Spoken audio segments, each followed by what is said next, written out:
Hey everybody, welcome to part 2 of how to train a fish. Yeah, you heard me right, how to train a fish.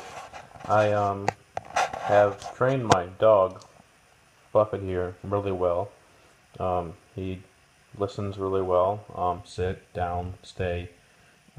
Amazing at fish. He thinks it's the best thing in the world.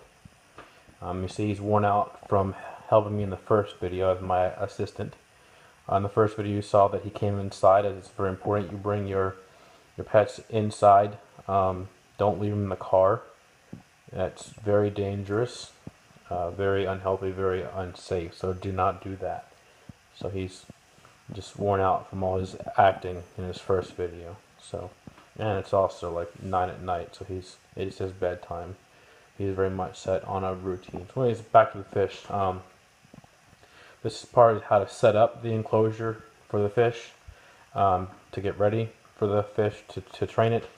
It's important that the fish has an individual enclosure, and so that way it's not distracted by other fish. So on with the fish stuff. We'll get away from because I know he's really exciting. He's tired, poor boy. Anyways, here's what you need to get set up first. You don't really need a water bottle. I'll explain that. But most importantly, you have the enclosure, little tank here. I just had this literally laying around because I have, I don't know, 20 years of fish experience or so, maybe a little more than that, 25 technically. So I had this laying around. It was clean. I made sure it was clean and filled it up with some water. Some of the water, this is what I really like to do, is bring some water. This is what I brought the water in, just a repurposed water bottle. Bring the water from an established, healthy, clean aquarium with fish in it, so that way you get the benefits of the nitrifying bacteria. The rest of the water I added just tap water, which I have county water, so I'm going to let it sit overnight, as it's very important that you do the same. If you get all the stuff and the fish at the same time, bring it home, you put it in a tank with water. If you have county water or city water or whatever, the fish is more than likely not going to do well.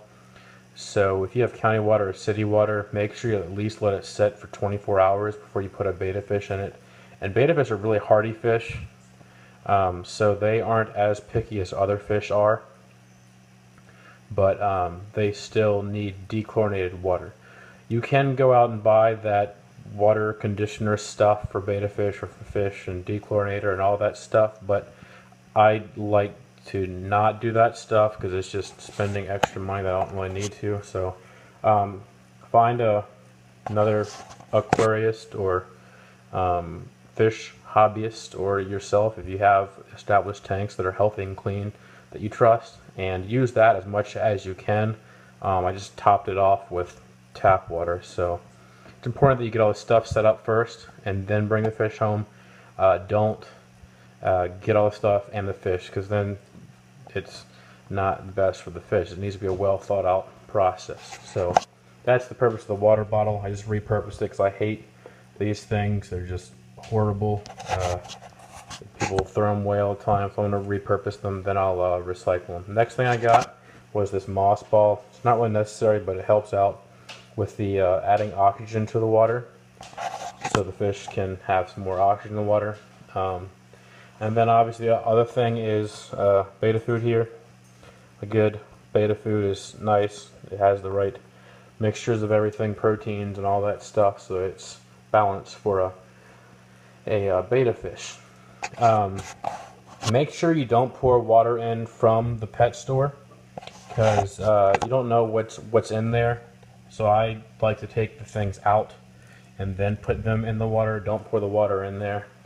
The other biggest, most important, obvious thing here is the enclosure, the tank, this plastic tank. I had 2 of them sitting around. I am a geek like that. So anyways, I got the larger one. This is the largest plastic one that they have. The medium sized one is nice with the handles, but you can't use the handles whenever you put water in because it's too heavy and the top will pop off and the handles will break. So also another thing is it's not tall enough. You see there's a little bit of a height difference. There you go, a little bit of a height difference. It's not quite tall enough when you get to the training process, which I'll get to that later. That stuff is in that other tank right there, ready to go. So I'm going to stop this video right here. So video part 2.5 will be coming up next, but I think I'm running out of memory here. So stay tuned for how to set up 2.5.